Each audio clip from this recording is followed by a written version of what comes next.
mean, you were obviously right time, right place, all that stuff. Yep.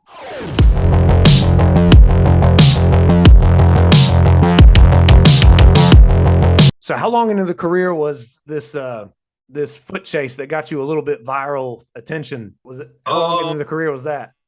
I think that was October of 2018. So I think I came on in 15, late Okay. 15, and it happened in 2018. Yep, it was October 2018. Wednesday as a guy selling stuff out of the trunk of the car.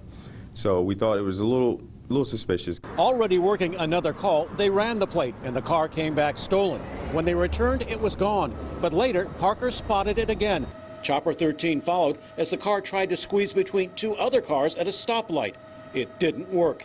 The suspect bailed and the foot chase was on. He did have a good lead ahead of me. I don't know if I surprised him. I kind of just this had to be done. He had to be caught, and I was actually surprised that how fast I was running, to be honest with you, when I looked at the video from the outside. He also came up against a Baltimore police officer who takes his job seriously. If you don't do the job 100%, don't do the job at all. Dominique Edward was charged with possession of a stolen vehicle, theft, and several traffic violations. Alex Dimitrick, WJZ. A lot of my YouTube audience is younger police officers or those interested in getting into it. And I know the younger Yeah. police officer, wait, I've been in a foot chase before. Look, I mean, you were obviously right time, right place, all that stuff. Yep, right time, right place. Because we get in foot chases all the time, Yeah, and that's exactly. a normal. I mean, dude, I got in a foot chase a week ago. Girl ran for me and had a handgun and stolen cars, crazy stuff, and that didn't make any national news. Right place, right time. And it just so happened to be that the helicopters were up that day because they're never up when you need them. But this day was convenient. Was that a news helicopter or the police helicopter? Both. Oh, okay. Well, so there's multiple videos of the exact same foot chase happening, and one was from a news helicopter and one was from ours. Gotcha. Okay. Yeah, yeah, it was wild, bro. Oh, I loved watching the video. I mean, it was like, well, one, you're very fast, but two, it was Yeah. like the guy was, even if you weren't going to out sprint him, you dang sure had the pace to outrun him. Oh yeah, yeah. And here's the crazy thing about that: I didn't even know that the news helicopter had captured all that, or our helicopter, until the next day. Oh, wow. So you So didn't, you didn't see him up there. I did not see. I think you get tunnel vision, dude. You're chasing a car. Absolutely. None of that even matters. So the next day, I wake up and I have, I don't remember, somewhere in the neighborhood of 2,700 notifications. At this point, mind you, I have a regular Facebook. I'm not Officer Parker yet. I have a fitness page, and that's just that. It's whatever. 2,700 notifications from the span of 3 p.m. the day before until 7 a.m. the day after until I have to go to work. I go to work and they say, hey, you have to actually respond down to headquarters because the chief wants to talk to you in ComStat, which is like the higher ranks and meetings and all this crazy stuff. Bro, I get down in headquarters and there's news, like stations everywhere. And they're like, so you have to do an interview for every news station. And I'm like, for what? I saw the police thing. I did. He was like, yeah, every news helicopter has the footage and they want to know exactly what's going on. And that's how the job is, bro. When you're doing stuff like that, it's tunnel vision, bro. You don't see it. You don't. Oh, of course. Yeah. No, Absolutely. never. You're focused on the objective, and the objective is the objective, and that's just that. But it was wild, man. It was a wild 2 days. I bet it was. It was crazy. It was absolute nuts. But I capitalized on it. I mean, hey, why not? Well, I also liked in the news interview that I've seen on your YouTube channel when you were interviewed and you said, I understand the job. I mean, you basically made the point, like, I understand the job is hard. It can be stressful, but if you're in it, make the most of it. Go 100%. Yeah. And I mean, we all have good and bad days. I mean, I don't work in it anymore for now, but can you elaborate on days when you're having a bad day? I mean, how do you get yourself remotivated? So I love traffic, man. I love traffic, but you're never going to have 100% good days in the job. Sometimes the job just sucks. Yes, it does. Sometimes you're going to be there for 20 hours, 27 hours, 34 hours. It's going to happen no matter how much you don't want it to. At the end of the day, you have to realize why you started this job and how much it took to become a police officer. Now, I don't know about modern day training to become a police officer. I have no clue. I heard it's different. I heard it's a lot less strenuous. When I Okay. came on, bro, we went through a gas chamber. We went through mace. There was tasing. There was like 6-mile runs every day. It was hard. And when I thought about quitting without ever having a backup, just to go do something else, and I had to realize, bro, I went through a lot to become here. And then I began to develop that pride I had on graduation day. That pride, like, dang, I really made it. After all that, I never thought I was going to make it through mace. I got asthma. Damn near died. Never thought I was going to make it through a gas chamber. 6 miles a day. Who am I to run 6 miles a day? That's nuts. Never thought I was going to make it. But I made it through all of that with these 30 guys, 12 of which are in my precinct. Who am I to quit now? This ain't that bad. I can knock this paperwork out in 6 hours, 4 hours.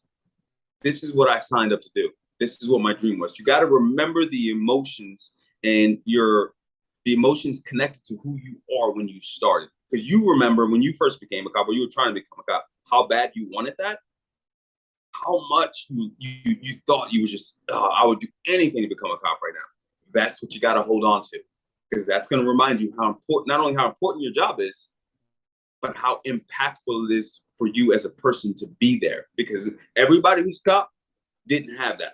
Some people were just like, I'm just going to go do it. And they managed to do it. But people like me, and I'm going to say everybody, but me, it was hard to become a police officer. So you got to hold on to what's valuable in relation to what you're doing. And that's what's going to make it important. That's what's going to get you through the bad days. Hold on to your buddies, your friends, the good things about the job. Yeah, 12 hours of paperwork, cool, bro. That's fine. But you're going to have days where you're going to have nothing to do. Keep that in mind. 12 hours right now, fine. It's okay. But there's going to be days where you're going to have absolutely nothing to do, dying of boredom, hoping somebody does something so you can get into something. And you got to hold on to that, bro. Because like I said, I've been there, man. It's you got to hold on to what's valuable within the job. Man, if that doesn't inspire anyone, I don't know what will. You hit the nail on the head. You really did. And you know what? You made a good point. A lot of us, like the first time I was brought in, I was like 9 years on the job. And I got brought into an internal investigation. Never been part of a formal internal. Well, maybe one other one, but it wasn't like a formal internal. It was just kind of a questioning. But this was informal internal. An officer had done something else. I was brought in. And at this point, I was just kind of beat down mentally. And I was forgetting the why. I remember a retired officer told me, why'd you get into this? So I know that a lot of people say, remember your why. But you just made such a good point when you talk about, remember all the work you did to get into it in the classroom and the practicals and the physical challenges. Remember, man, I am so glad you said that. That is dynamic. And it's so true. Yeah, it's tough.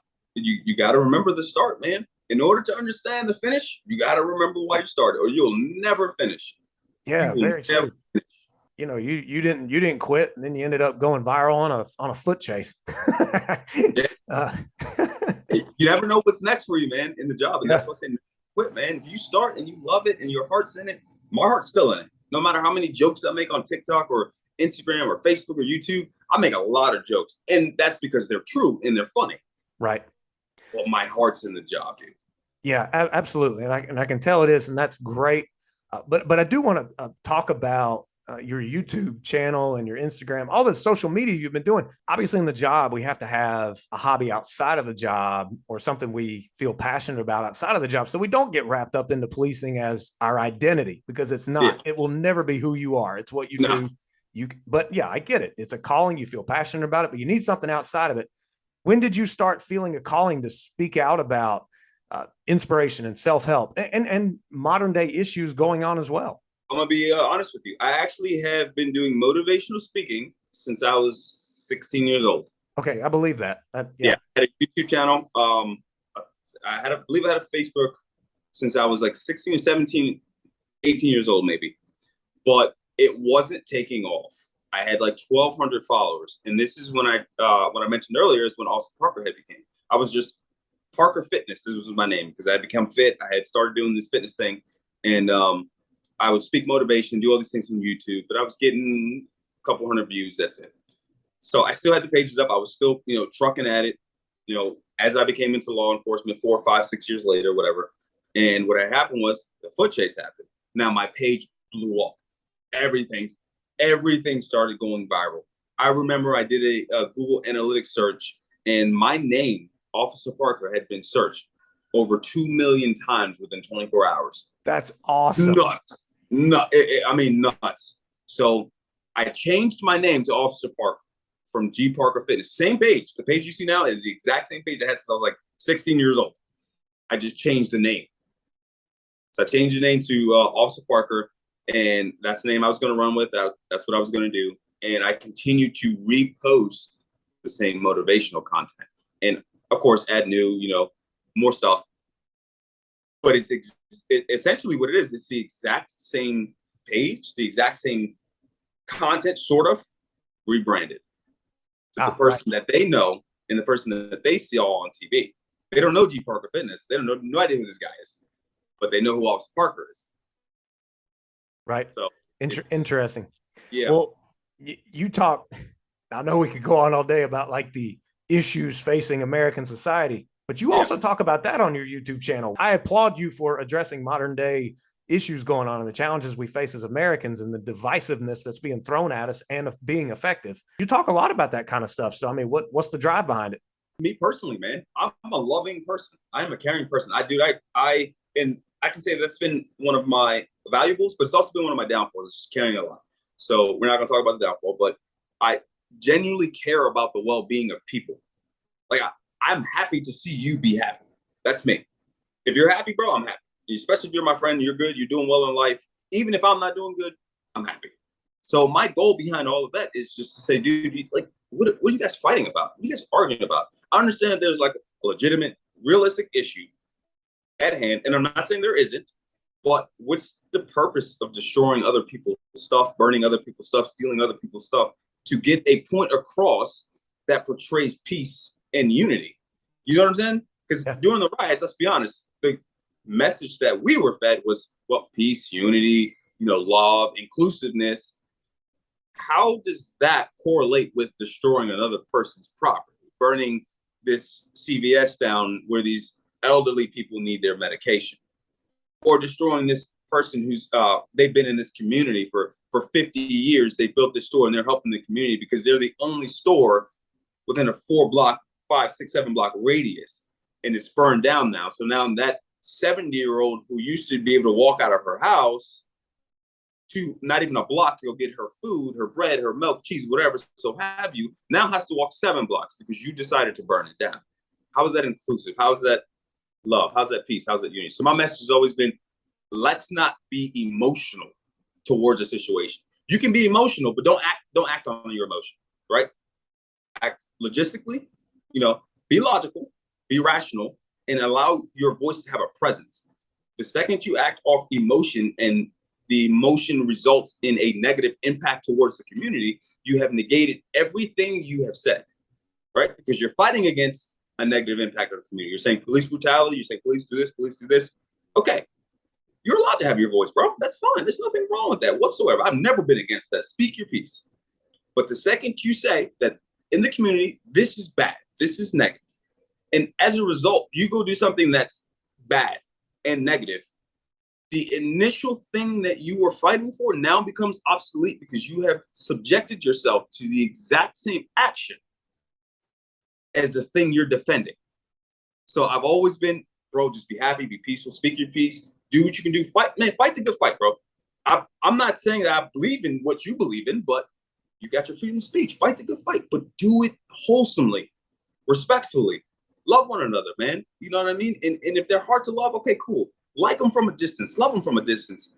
But at the end of the day, dude, don't cause harm to another, especially if your mission is to prevent harm to another, right? Because that's what the whole riots and all that stuff was about. So it's just, I love people, man. I generally do. And I try to portray that onto the world to give them a little bit of hope, a little bit of vision. I've been there. I was homeless growing up. I've been in shelters. I've been in the custody of child protective services. I'm a product. My mom's got 6 kids. My dad was never around, so he was a drug user, very heavily. So I've been there. I understand. I understand that you had no guidance. I understand that you didn't have many choices, right? I understand that. But as an adult, you still have the understanding and the ability to reason with what is right and what is wrong. And you got to live by that, bro. Yeah, absolutely. And to anyone watching this and or listening on the podcast platform, go check out Officer Parker's YouTube channel. All the things he just said, he elaborates more on other videos. It's absolutely incredible. I could listen to you for hours, man. You're doing great. This is awesome. Before we close out, I wanted to ask you one last thing. Yep. Braveofficers.com. You're a part of that, and it kind of brings humanization in a way to the badge. What is braveofficers.com? So I got, let me see, 2 years ago, maybe 2.5 now. So I was, doing my thing online. I was actually in Wildwood, New Jersey. I was on the beach. I got a notification on my phone, and it was from somebody from Brave Officers. And it was like, hey, man, we noticed this and this and this. Are you interested in being one of our clients? And I get that all the time. Right. All the time. Like, crap, this is nonsense. So I had reached out to, they had told me a person that they were working with, a client, and it was Officer Daniels. Oh, who's hysterical. Officer Daniels. So I was like, funny, I know him. Let me shoot Officer Daniels a DM. So I texted him. He was like, yeah, man, they're legit. He's like, yeah, I work for them. So the second he said that, I knew immediately, okay, this is legit. This is not a scam. He would never go down that path. So ever since then, I have been working with them. I signed on with them. And what they do is they just bring positive videos, man, positive, impactful videos to the social media world, because in today's time, man, bro, we see 10 seconds of a 30-minute video. Yep. And they chop it up, they cut it up that in such a way that it's going to get likes and reactions because it might look bad, right? But you didn't see the prior 29 minutes and 50 seconds, and that's the way social media society works. And so you have to have somebody to combat those things, right? So, and that's what they do, man. They just try to bring that positivity, that light into law enforcement, and just general overall happiness. You name it. I've been working with them for 2.5 years, and I've enjoyed it. I've loved it, and it's been a great positive experience with them. So, like, it's awesome, bro. I gotta be honest. I've never been a fan of having a manager or assistant or any of that stuff, man. I'm just like, bro, I do it on my own. But these guys have just they've been awesome, bro. It's an all-star lineup for sure. Yeah. Yeah. It's an all-star lineup. I mean, Mike the cop, oh my gosh, doesn't get much better than that. Yeah, we got Mike, we got Baker, we got Daniels, Chelsea, we got a bunch, man. Yeah. I'm a big fan of all of you. Well, I appreciate it, man. I appreciate it, buddy. Well, do you have any last encouraging words or words of wisdom or specific techniques you want to cover for any officer out there who is struggling with their mental and physical health, or just job performance, or hanging in there? Anything you just want to say to close it out on a great positive message? So I will say this. I've been getting this question a lot, and it's from a lot of police officers that are currently on the job. And they ask me, man, how are you staying in there? How are you hanging in there? Because I'm getting ready to call it quits. I'm getting ready to quit. I'm getting ready to put in my papers. And the thing that I tell them is, you have to realize something about human nature. And the second you realize this, a lot of your problems will be solved. We tend to act off of emotion. And when we act off of emotion on the job, what happens? And I tell them that. And it's like, well, you either end up indicted or fired. I'm like, well, both of them are bad, right? If you're mad and you're pissed off at the suspect and you punch him in the throat, you're fired, right? And I was like, the very question you're asking me, you just answered yourself. You're upset about the way things are going. You're mad about the way things are going. But do you think that they will be this way forever? Will you feel this way forever? No. And if you think you will, but you still love the job, well, just simply lateral.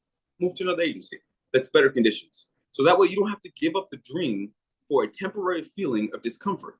That's the key right there. It's a temporary discomfort within the profession that makes us leave. Instead of moving to either somewhere that is better or sticking it out. You can stick it out, but we all know that there are 30-year veterans that have been sticking it out for 30 years, right? Move to a better place that's going to be happier for you, beneficial to you and your family and your well-being. Do not be in a place where you are totally unhappy. In this time, in this day and age, we have suicides from police officers that have grown astronomically because we feel, for some odd reason in this profession, we cannot do anything else. In this profession, you have done so much that you literally can go and do anything else and excel greatly at it. Do not be dismayed by the fact that you work in a crappy city or a crappy department. Two choices: move on or lateral. Move on to something better, something bigger. Take everything you've learned and utilize it to your benefit, or move to a place where you can grow mentally and physically and be in that space in which you desire to be in. Because if you don't, you got two paths. You can quit straight up, leave the dream job that you know you love. And if you don't love it, no hair off your back. If you don't love it, whatever. But if you do, and you know you do, and we've all been there, we've been on that line, like, I still love the job, bro. I don't want to quit, but this sucks. Bro, find somewhere that doesn't suck. We have the answer. Find somewhere that doesn't suck. And if you don't want to, okay, leave. But don't think that you're not capable of doing something else. We are literally we have the crafts of every man, right? Problem solver. Some of us are the philosophers to help people get through their day. Some of us are the doctors. Yeah, I'll say nurses. Yeah, love the job. I mean, the mediators, come on, babysitters, you name it, dog carriers, animal control. There's nothing after being a police officer that is out of your reach of the realm of reality for you. Nothing. Very and true. You'll find that. They just don't want to try because the job takes a lot out of them, and I understand that. So, but that is my message. That's a great message. And yeah, the brain likes normalcy and it likes to conserve energy. So you have to push yourself to put in the work to find that new thing, regardless how miserable you are. So that's a profound message. I really appreciate it, Parker. I really do.